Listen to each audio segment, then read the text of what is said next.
नमस्कार प्यारे दोस्तों, स्वागत करता हूं एक बार पुनः आपके अपने पसंदीदा यूट्यूब चैनल हमारी परीक्षा पर। और स्वास्थ्य सभी का अच्छा होगा। तैयारी से चल रही होगी। दक्षिण भारत को हम पढ़ रहे हैं और दक्षिण भारत में आज जो मैं आपके लिए लेकर आया हूं, एक शानदार सी क्लास लेकर आया हूं जो काफ़ी अच्छी आपके लिए रहने वाली है, क्योंकि आज मैं आपको थोड़ा सा पहले समझा देता हूँ और चीज़ों को फिर आगे हम बढ़ाने का काम करेंगे। प्यार दोस्तों देखिए, पहले तो आप तैयारी ठीक ही चल रही होगी, कोई समस्या है नहीं। और हमारा इतिहास के पोर्शन की बात करूं तो 5 से 6 वीडियो अभी इसके अंदर बचे हुए हैं और 5 से 6 वीडियो के अंतर्गत फिर उसके बाद सॉरी हमारा इतिहास कंप्लीट हो जाएगा। और इतिहास कंप्लीट होने के बाद पॉलिटी जो कंप्लीट हो गई है, आप उसका रिवीजन करते रहें।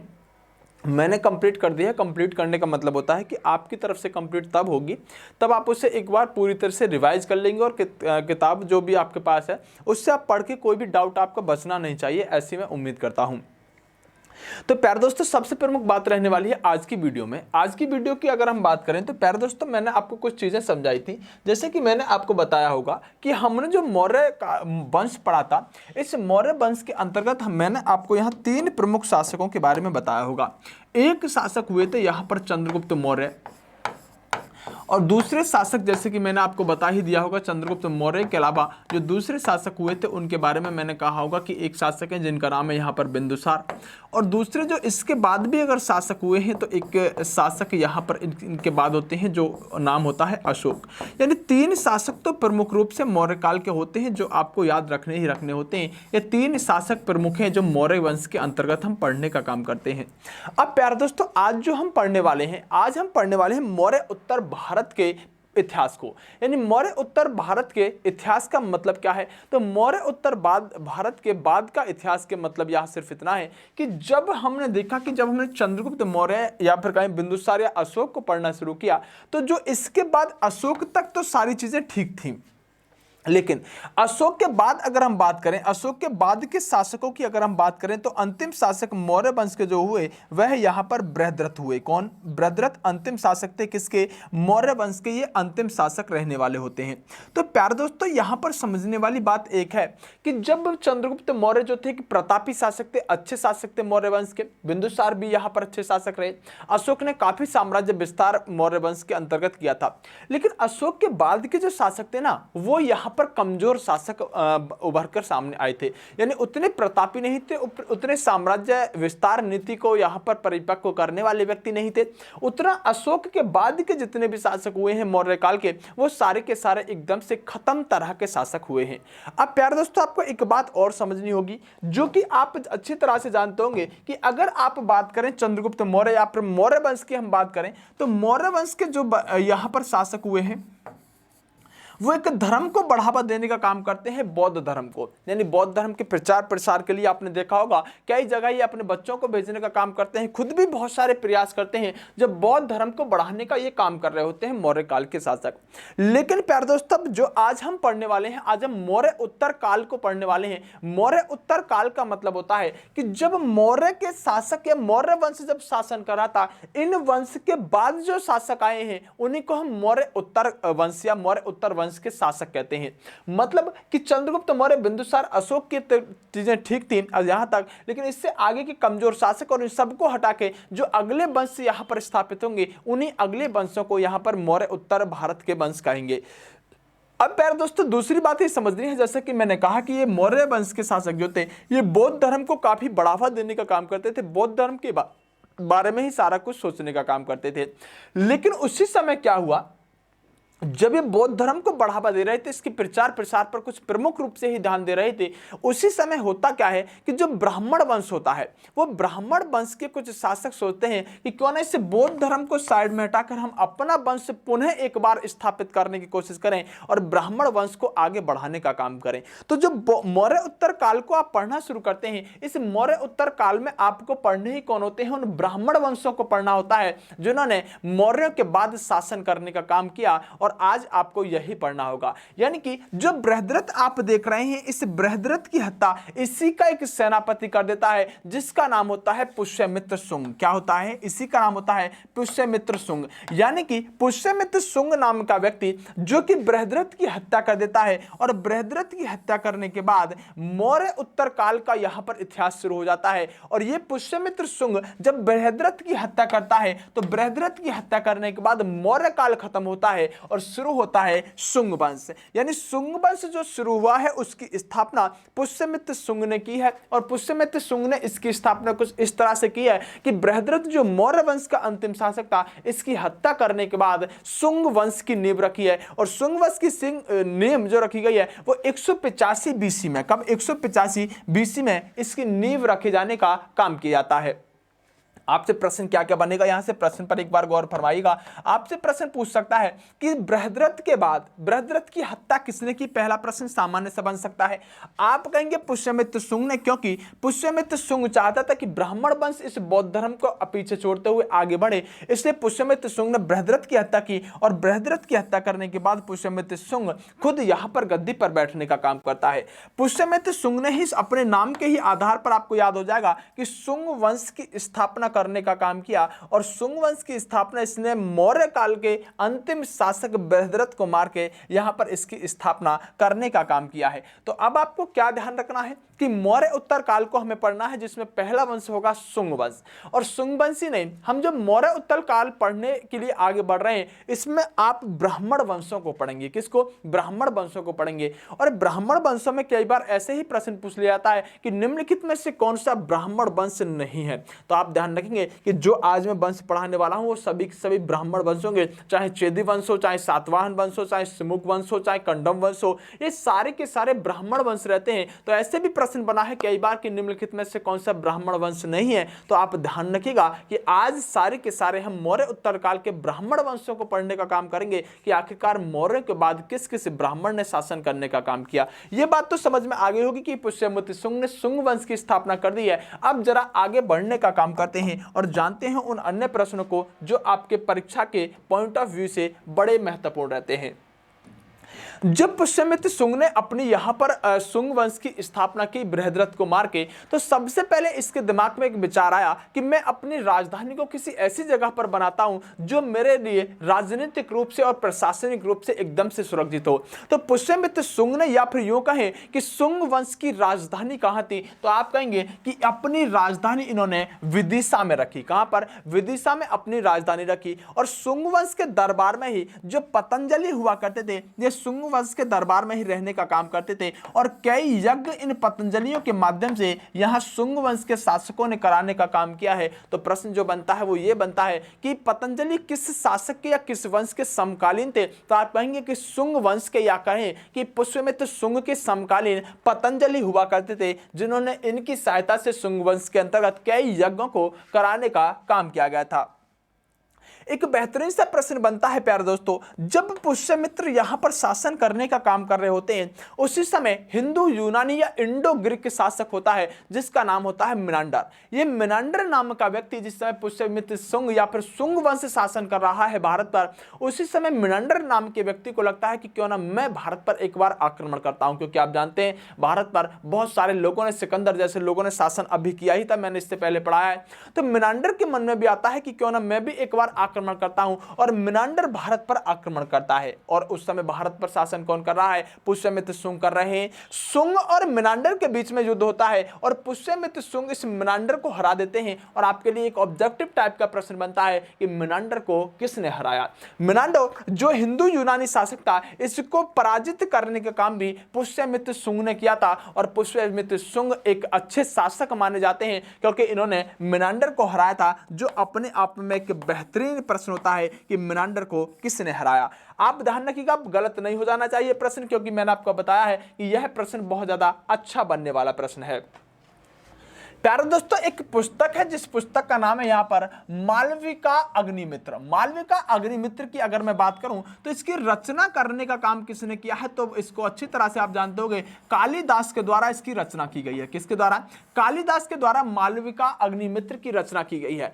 आपसे जो प्रश्न कई परीक्षा में पूछता है, कई बार हिंदी के उद्देश्य से इस प्रश्न को पूछ लेता है कि मालविका अग्निमित्र के अंदर जो यहाँ पर अग्निमित्र राजा है, जो अग्निमित्र राजा है, इस अग्निमित्र के बारे में पूछ लेता है कि अग्निमित्र किस वंश का शासक है। तो ध्यान रखने की कोशिश कीजिएगा कि एक रचना है जिसके बारे में हमको आज पढ़ना है। पहले हम पढ़ेंगे अग्निमित्र। अग्निमित्र कौन है?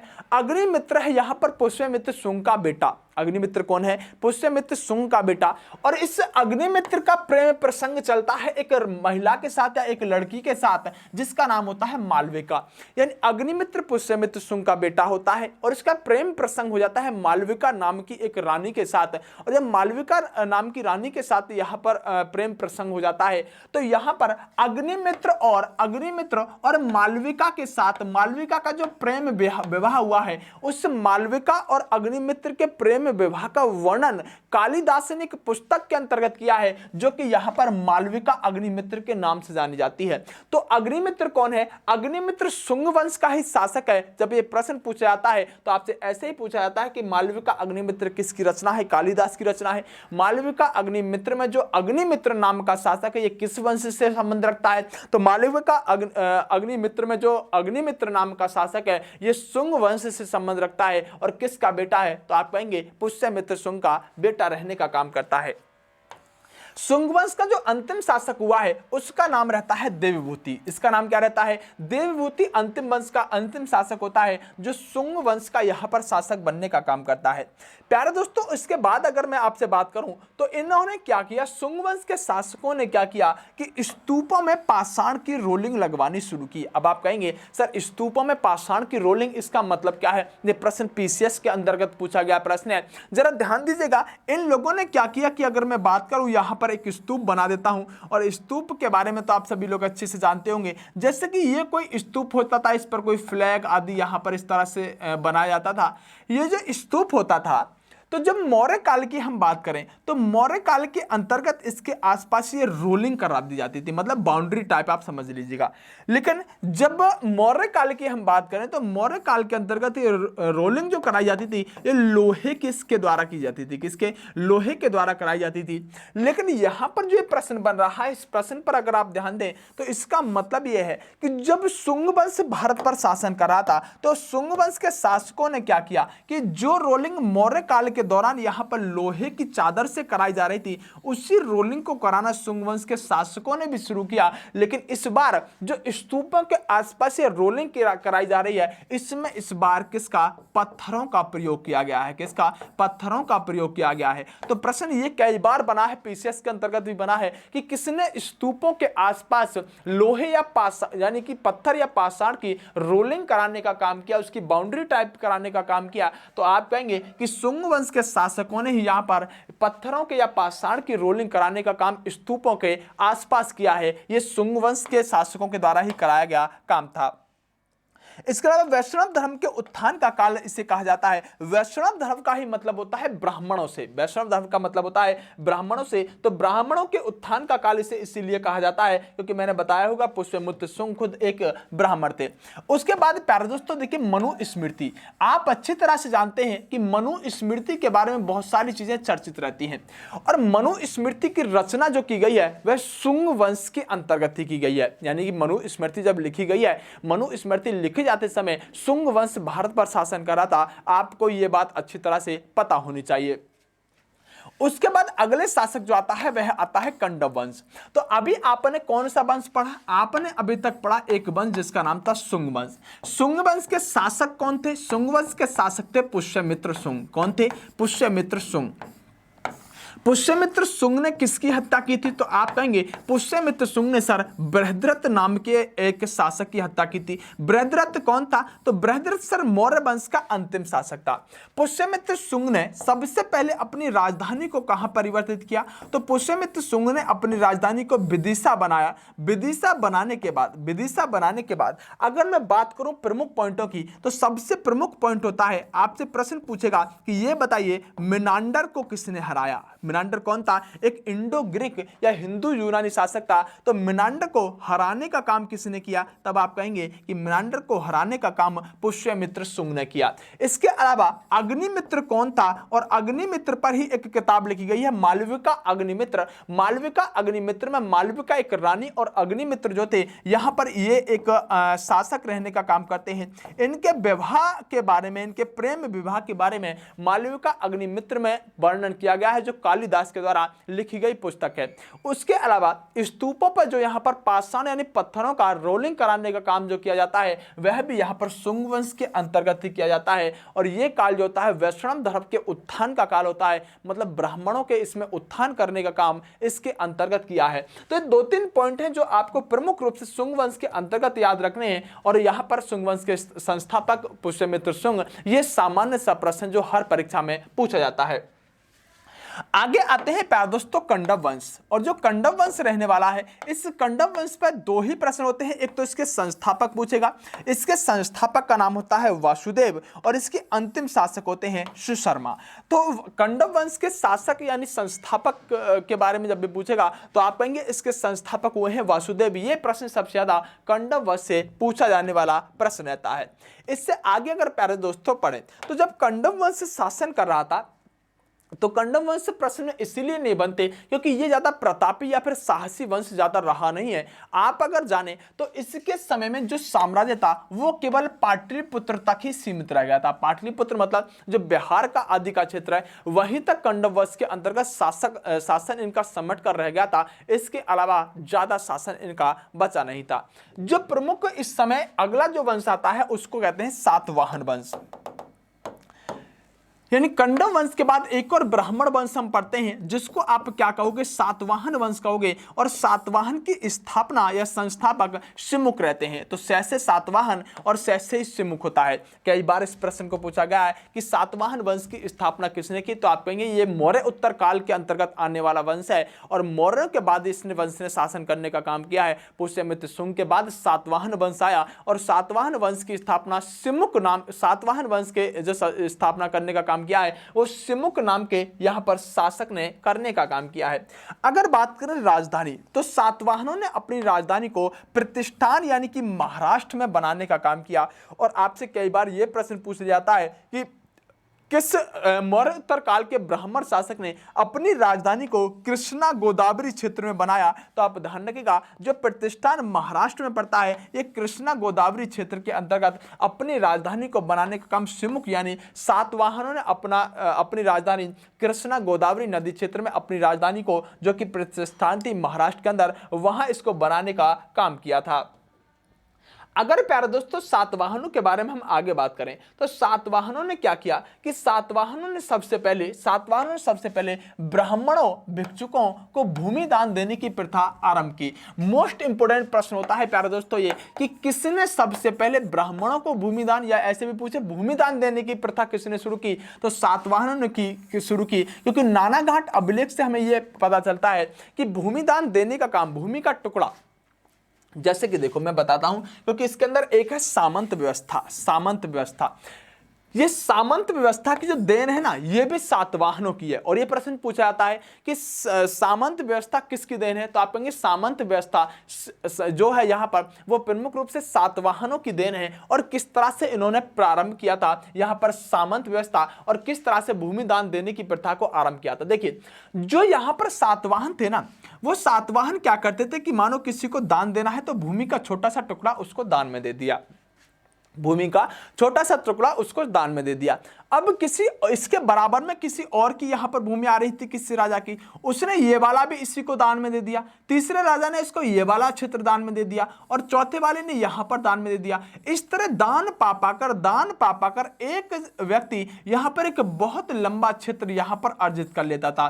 दान पाकर एक ही व्यक्ति एक बहुत लंबा क्षेत्र अर्जित कर लेता था और इसी को कहा जाता था राजा के अंतर्गत आने वाला राजा। मतलब ये अपना इस क्षेत्र में क्या कर लेता था, साम्राज्य स्थापित कर लेता था और इस पर खुद क्या करने लगता था, इस पर खुद शासन करने लगता था। लेकिन ये अंडर किसके होता था, जिसने इसको दान देने का काम किया है, तो यही कहलाता था सामंत। क्या कहलाता था, सामंत।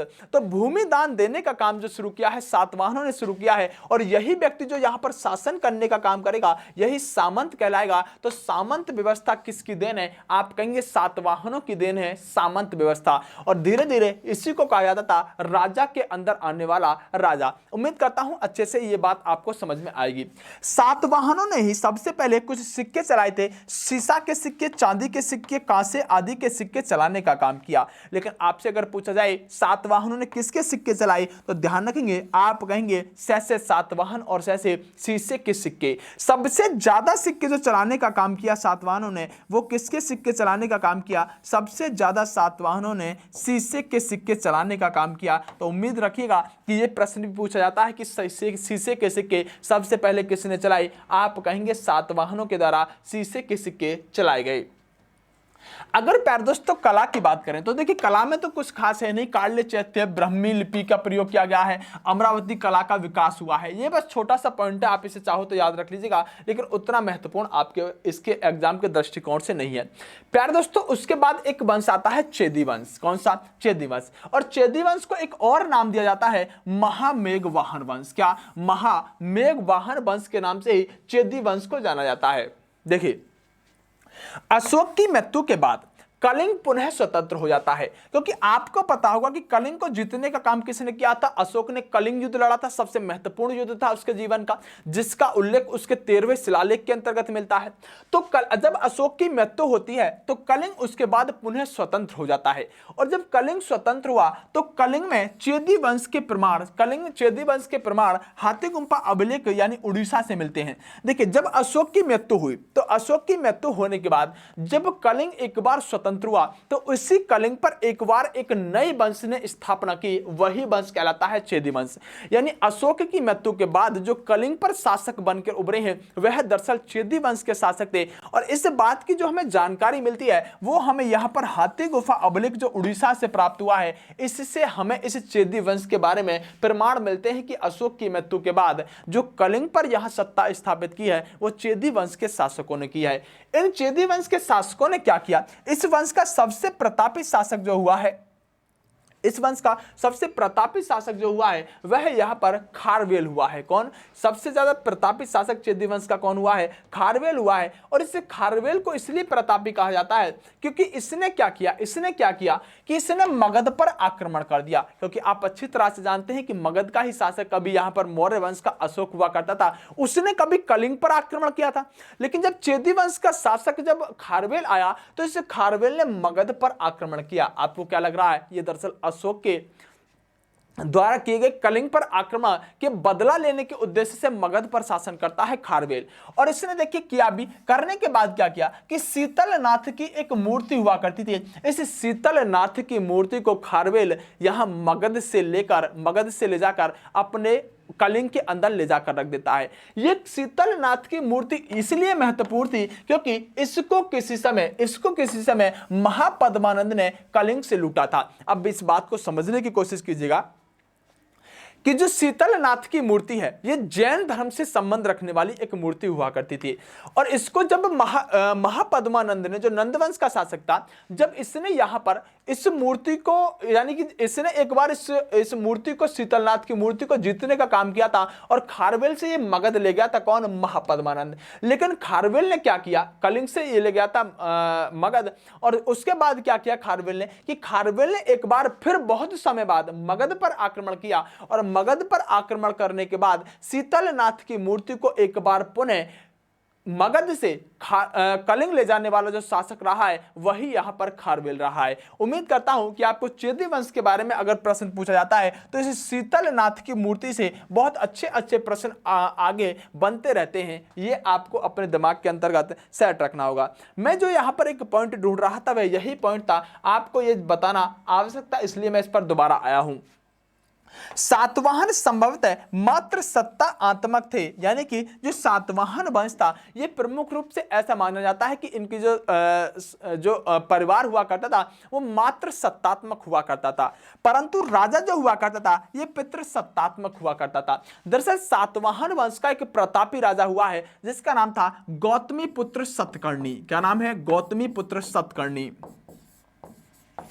ये गौतमी पुत्र सतकर्णी जो है ये सबसे प्रतापी शासक यहां पर हुआ है।